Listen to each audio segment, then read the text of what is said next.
Certo? Estamos aqui hoje na Prefeitura com o nosso ilustre professor Clóvis, que também é procurador do município de Ponta Grossa. Estaremos realizando a entrevista pertinente, né, do nosso projeto de extensão. E começando com uma perguntinha bem interessante, o que te fez escolher o curso de Direito? Eu escolhi o curso de Direito porque ele tem uma vertente que ele também cuida da vida humana. Assim, só para explicar, são duas profissões que cuidam da vida humana. A primeira profissão é o médico, ele cuida da vida humana física. E a segunda profissão é a do advogado, ele cuida da vida social do cidadão.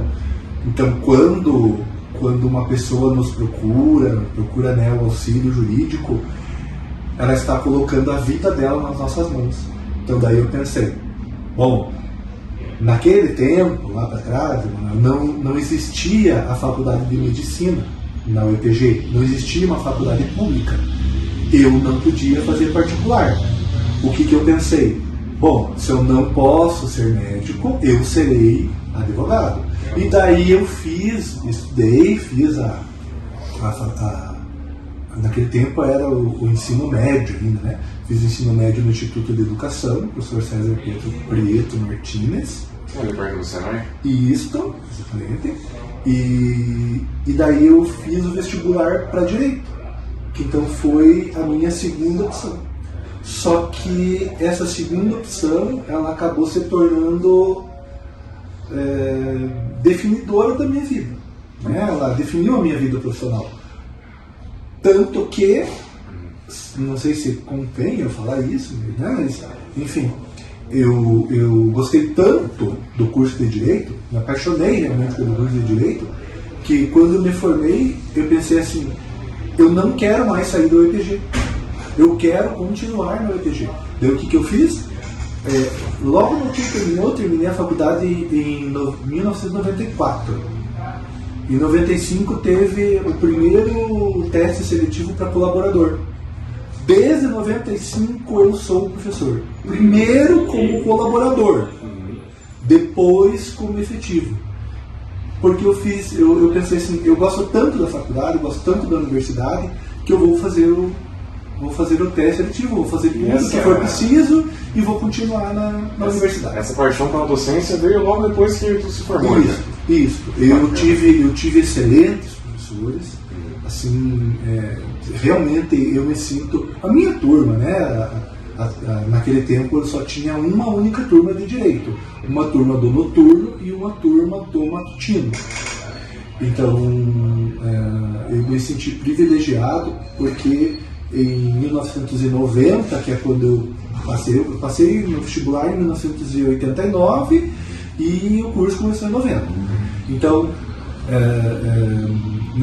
em 90 foi modificado o currículo da universidade e foi modificado o sistema de aula. Passou de regime semestral para o regime anual. Então, eu sou a primeira turma do regime anual, depois de todo o histórico da UEPG de ter o regime semestral. Aí né, como eu te falei, tive esses professores e me inspirei nesses professores. Depois eu posso até citar alguns nomes, né, de alguns deles para você, para poder honrar os professores que eu tive. E eu me inspirei neles para ser professor. Isso é muito importante, muito bacana. Eu não sabia desse aspecto do caminho da docência. E aproveitando, eu gostaria de saber como que faz para ser um procurador do município? Quais são os caminhos? Como que funciona essa questão? Isso. O procurador, o cargo de procurador, né, ele antigamente, né, então tudo antes, quando eu fiz o concurso, porque o modo de iniciar o cargo é através de concurso público. E no tempo em que eu fiz, eu também fiz o concurso, só, né, contextualizando, eu fiz o concurso tão logo eu me formei. Então eu me formei em 94, eu acho que o concurso que eu fiz é o de 95 ou 96, foi um concurso para advogado, olha só, da Câmara Municipal de Ponta Grossa. Fazia exatamente 25 anos que não tinha concurso de advogado. Daí apareceu um presidente que já faleceu, inclusive, que é o Delmar José Pimentel, e ele falou assim, quando ele se candidatou a presidente, uma das plataformas lá dele da Câmara, né, das plataformas de governo da Câmara, foi fazer um concurso de advogado. Então ele se elegeu dizendo, se eu for eleito, eu vou fazer um concurso de advogado. E foi lá e fez. E se elegeu, né, presidente, e fez um concurso. E nesse concurso passaram 2 profissionais. Passou o Dr. Márcio Ricardo Martins, que trabalha aqui no executivo do ISS, e passei eu em segundo lugar, que trabalha aqui na Procuradoria Legislativa. Então, quanto mais a gente vai voltando no tempo, a gente vai vendo, o primeiro cargo ele era advogado. Depois, muito mais recente, é de 2012, que veio uma lei nova e transformou o antigo cargo de advogado em procurador municipal. E as funções, elas continuaram basicamente as mesmas? As atribuições?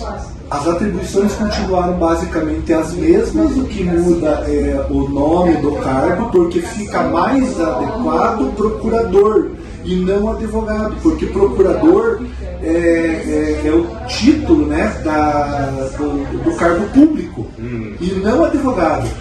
Advogado é o cargo privado.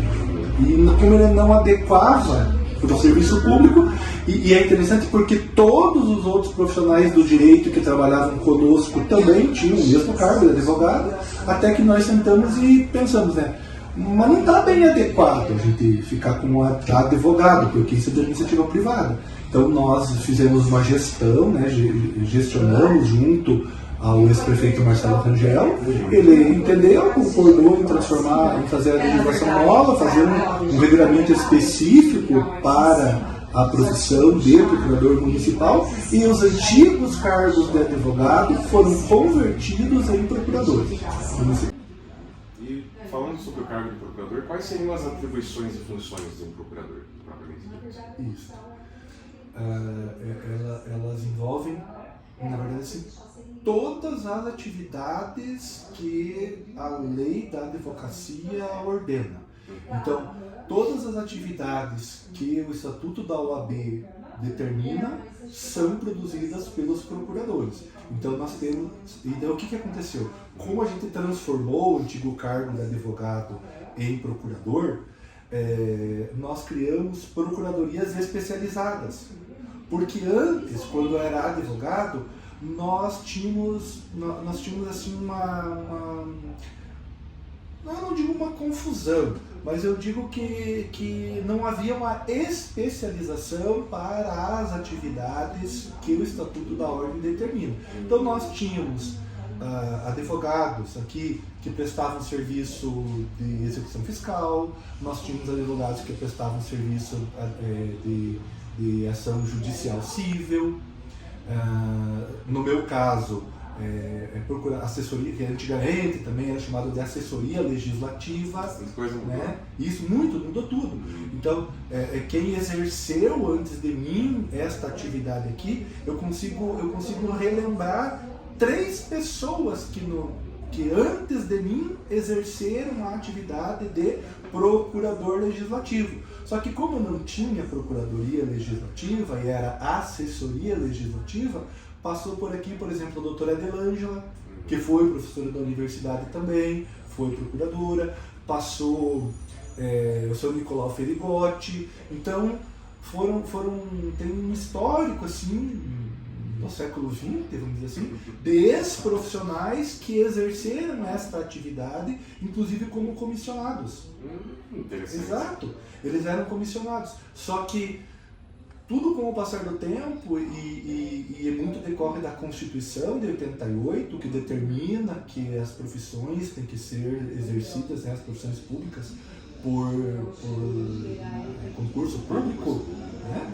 Então, a partir de 88 a gente tem uma modificação do cenário funcional no Brasil inteiro, e isso, claro, acontece em Ponta Grossa, onde você vai ter concurso público para advogados, né, do Poder Executivo, do Poder Legislativo, como eu citei, e sucessivamente passa-se a entender que a atividade que nós exercemos no município, ela é muito especializada. E embora ela esteja prevista no Estatuto da OAB, ela é especializada num ponto.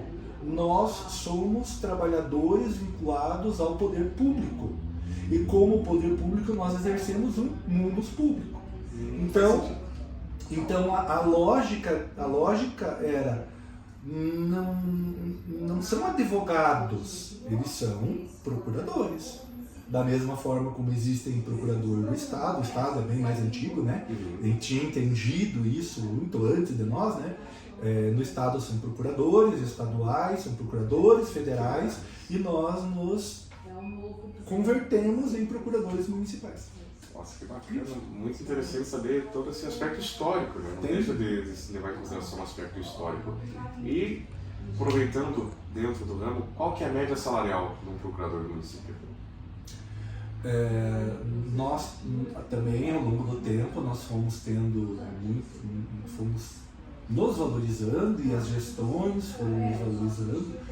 Então, já teve tempo que os advogados recebiam aqui na prefeitura, a gente recebe por níveis, né? Então, nível 1, nível 2, nível 3, nível 16.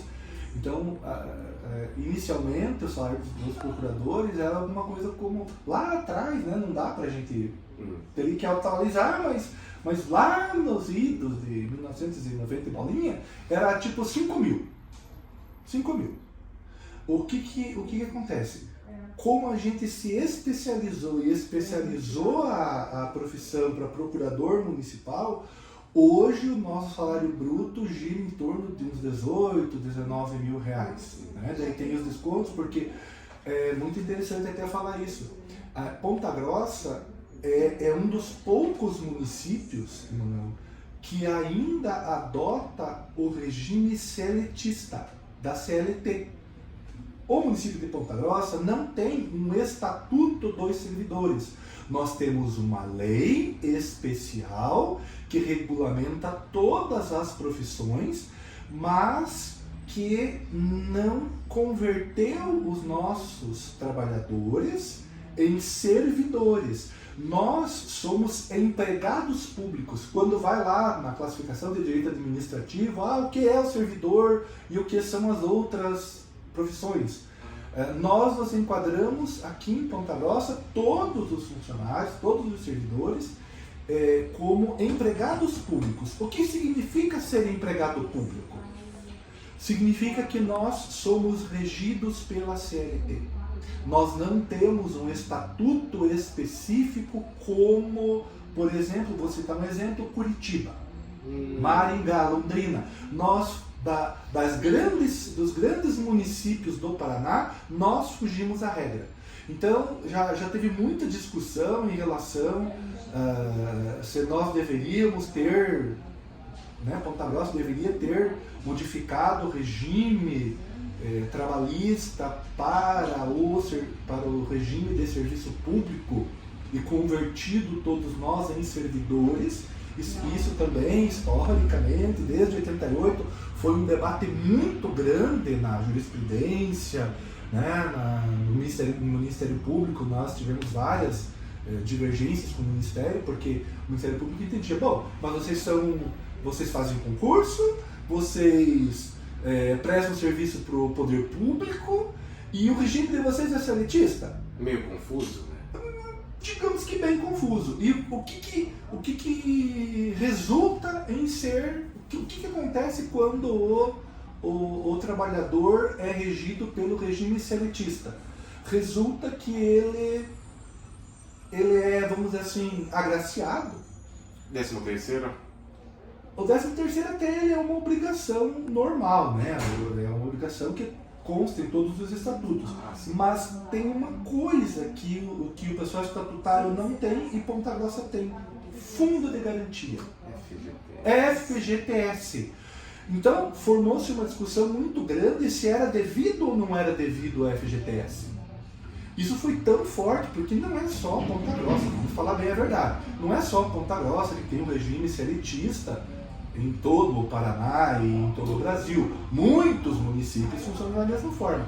Ao ponto que a questão, eu não vou saber agora a data exata, mas a questão de uma década mais ou menos, né, foi feita uma emenda na Constituição para dizer que o regime jurídico é de eleição do parlamento. Se o parlamento escolhe que vai ser regime jurídico único, que eles chamam, que é o regime jurídico do servidor público, será. Se o parlamento escolhe que o regime jurídico será o seletista, também poderá ser. Então chegou ao ponto de mudar a Constituição para dizer que os servidores públicos podem ter regime jurídico ou público, que é o do servidor, ou regime jurídico seletista. A única coisa que não pode é ser híbrido. Não pode. Um pouco servidor e um pouco seletista. A Constituição manda escolher um ou outro. Ponta Grossa já era seletista e continuou sendo seletista. Isso, inclusive, é uma coisa que eu não fazia a mínima ideia. É que não, muita gente não fazia. Isso, é que você não teve ainda a aula você não fez ainda a disciplina de direito administrativo, né? Isso. E não conhece os meandros, né? Porque a gente não tem tempo muito assim de entender os meandros da prefeitura. Mas o fato é esse. O fato é que nós, né, o nosso legislador, o nosso, vamos dizer assim, as gestões executivas, né, os prefeitos, eles deliberaram e entenderam aqui que o regime continuaria sendo seletista e assim ele é até hoje e é constitucional porque o constituinte derivado lá em Brasília mudou para esses servidores brasileiros que estavam no regime seletista. Muito fascinante esse aspecto, pode ser verdade. E aproveitando, pode ser uma perspectiva não só no seu ramo, mas uma perspectiva geral, qual que seria, o que você tem em mente sobre o futuro do ramo do direito? Na forma geral do nosso país, em específico. Seja na sua área específica ou numa forma ampla. A gente pode falar, né? Eu até vou fazer uma brincadeira com você, né? Mas é uma brincadeira séria. Que isso eu ainda vou conversar com os nossos colegas, os nossos alunos, né? Que você é do NA e começa com as turmas do NA e do NB. Assim, enquanto não existir inteligência artificial que nos substitua, a profissão do advogado é indispensável. Daí eu vou dizer uma outra coisa. Todos nós advogados, né, para a gente ser advogado, vocês sabem, né, nós temos que passar no exame da OAB e ter uma inscrição. Então, portanto, todos nós advogados, procuradores que exercemos atividade jurídica oficial dentro do processo judicial, principalmente, né, nós somos vinculados a uma entidade muito maior do que todos nós, que é a Ordem dos Advogados do Brasil. Mesmo que um dia venha essa tal de inteligência artificial que vai resolver tudo, grande medo de todo mundo, sabe o que acontece?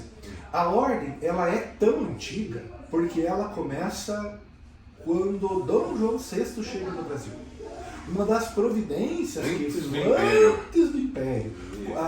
Uma das primeiras coisas que se pensou em fazer no Brasil foi criar, e tem uma série de denominações, né, desse órgão, né, criar um órgão de classe oficial.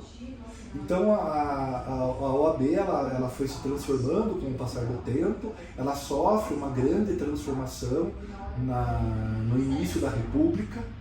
Nós tivemos um fantástico, acho que todo mundo deve lembrar, né? Nós tivemos um advogado fantástico chamado Rui Barbosa. Rui Barbosa é um dos mentores da atual forma de organização da OAB.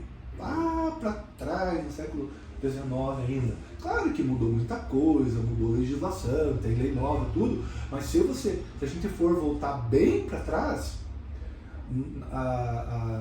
a ordem, não com esse nome, não com essa estrutura, mas ela já tem 200 anos. Então ela está muito bem estabelecida. Ela é um órgão, né, a OAB, de proteção do advogado, de proteção da profissão do advogado. Então, por mais que surja este monstrengo chamado inteligência artificial, e veja, né, é tão complexo porque, se você for pensar assim, já não é mais nem só inteligência artificial. Agora vai ter o que também? Ter o que vai ter? Tu me mostrou um artigo sobre, eu li o artigo, mas eu esqueci a terminologia. Vai ter pra frente, porque tem um carinha aí inventando uma coisa chamada uma espécie de um autômato, né? Tinha uma terminologia específica, isso, né? Nós já vamos lembrar porque... Do Bill Gates, aquele artigo do Bill Gates? Isso, o Bill Gates pensa muito nisso e principalmente, atualmente, quem mais pensa nisso, porque o Bill Gates está aposentado. Mas quem está muito na ativa e desenvolvendo essas novas invenções é o Musk. O Elon Musk. Então são os androides. Ele está desenvolvendo uma casca e já existe, e é incrível porque é muito rápido. Então, se a gente olhar na internet, já existem protótipos e ele está planejando uma fábrica de fazer em massa, igual fazem carro, fazer os androides, com cabeça, corpo, braço, mão, que fica fazendo. E esses androides, olha como é que nós somos. Você me perguntou, vamos voltar para a pergunta, como é que está a profissão do direito? A profissão do direito, ela é sólida, ela é permanente, e por mais que venham esses androides que serão governados por uma grande inteligência artificial e serão governados por Wi-Fi, que existe hoje, por mais que exista isso, eu digo, como nós, vocês, nós temos um órgão de proteção da nossa profissão, certamente estes androides, eles serão nossos auxiliares, mas eles não substituirão, é isso que eu quero chegar nesse ponto, eles não substituirão nem a curto e nem a médio prazo o advogado, o profissional do direito. E nesse caso o estagiário, né? O estagiário. Na verdade eles não substituirão, vamos colocar assim, esses né? Fala grosseirão, né? Robô. Eles não vão substituir a atividade intelectual humana. É isto. Porque nós temos o melhor supercomputador que existe, né? Que é o cérebro. Isso. Na minha perspectiva. Pelo menos ainda é. Pelo menos ainda é. Eu não sei se cabe aqui eu falar isso, vontade, mas assim, por tudo que a gente lê e estuda e olha, o futuro, vamos passar para um outro negócio, né? O que é o futuro das profissões? O futuro das profissões é lógico, é irem se adaptando e se modernizando. Porque se nós voltarmos 500 anos atrás, as universidades medievais, elas formavam advogados, elas formavam juízes, formavam o pessoal jurídico, digamos assim. Só que o que acontece?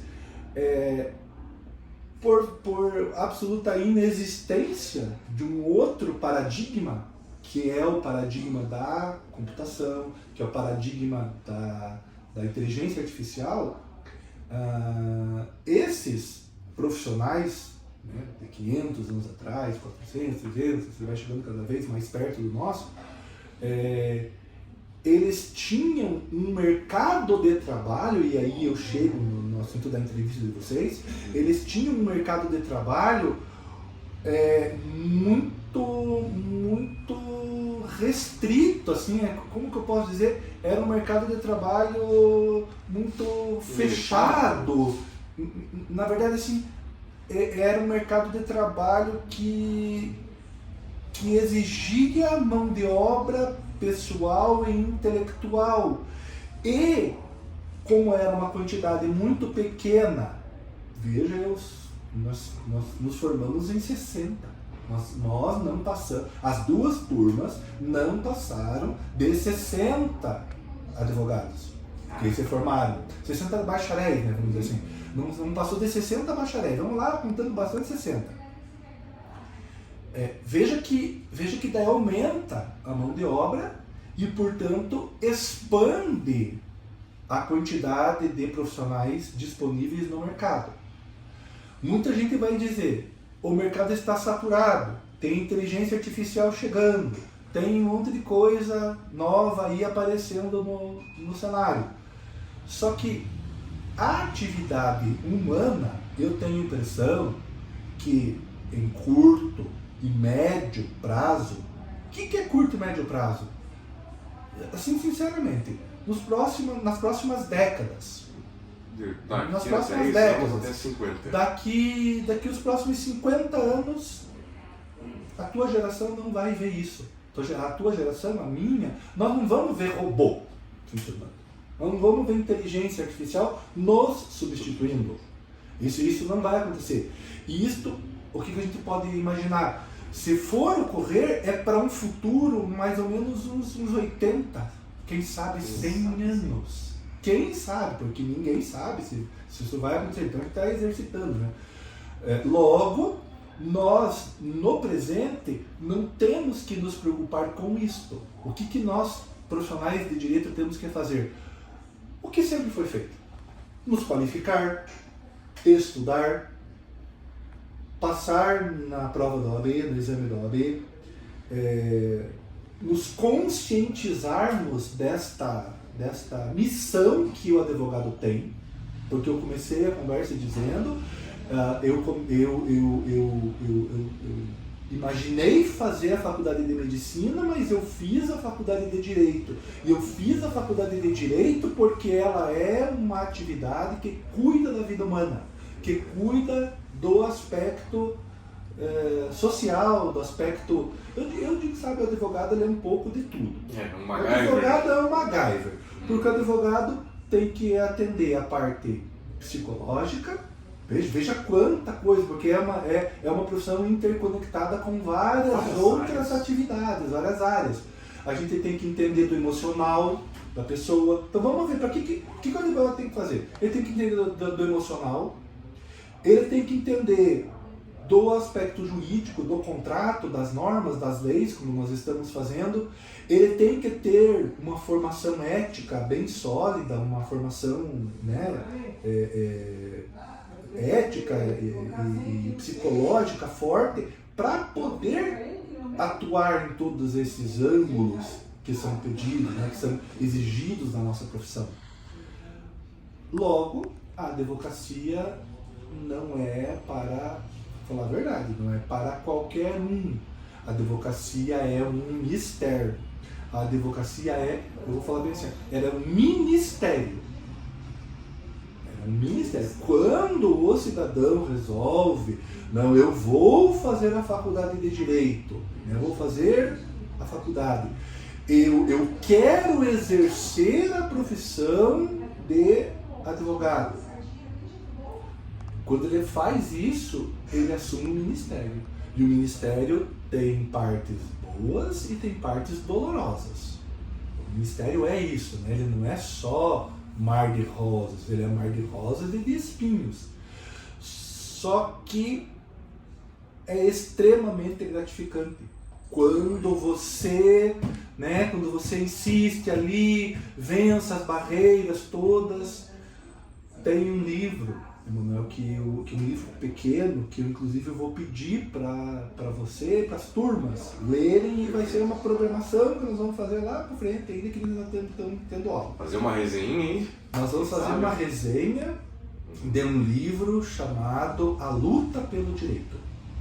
A Luta pelo Direito é um livro escrito por um grande jurista chamado Rudolf von Jung, um alemão austríaco. Ali ele explica que o direito ele nunca é dado, o direito é conquistado, é uma máxima do direito. Então nós conquistamos os direitos nunca nos são dados. Os direitos, o Rudolf von Jhering fala, eles estão em constante ameaça. E como eles estão em constante ameaça, a atividade do advogado é fundamental na defesa dos direitos, porque o cidadão, né, vamos colocar como... Porque é o que é, não estou depreciando ninguém, mas o homem comum, ele não domina todos os meandros, todas as searas do direito, que muitas vezes são turbados, são prejudicados. E as pessoas não têm nenhuma ciência disso, porque elas não conhecem. Não conhecem os meandros, não conhecem a estrutura do direito.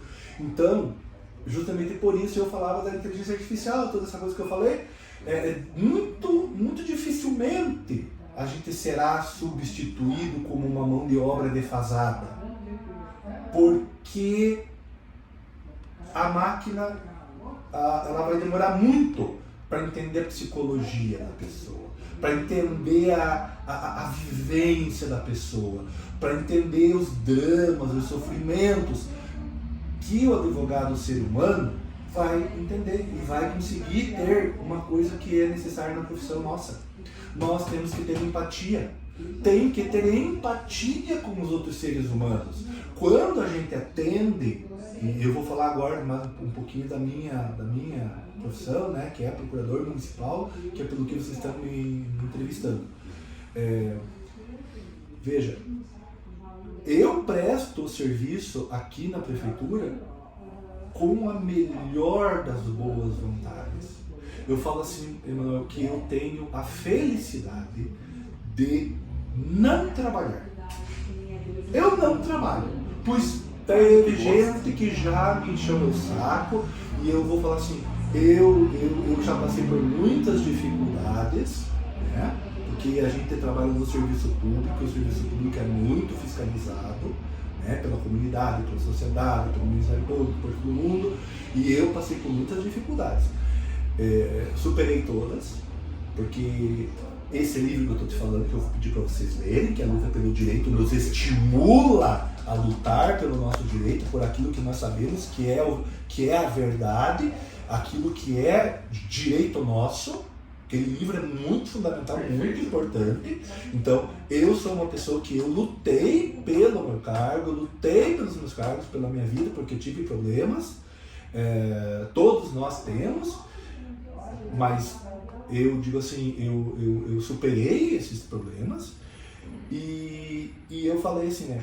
Eu nunca trabalhei, porque eu trabalho com prazer.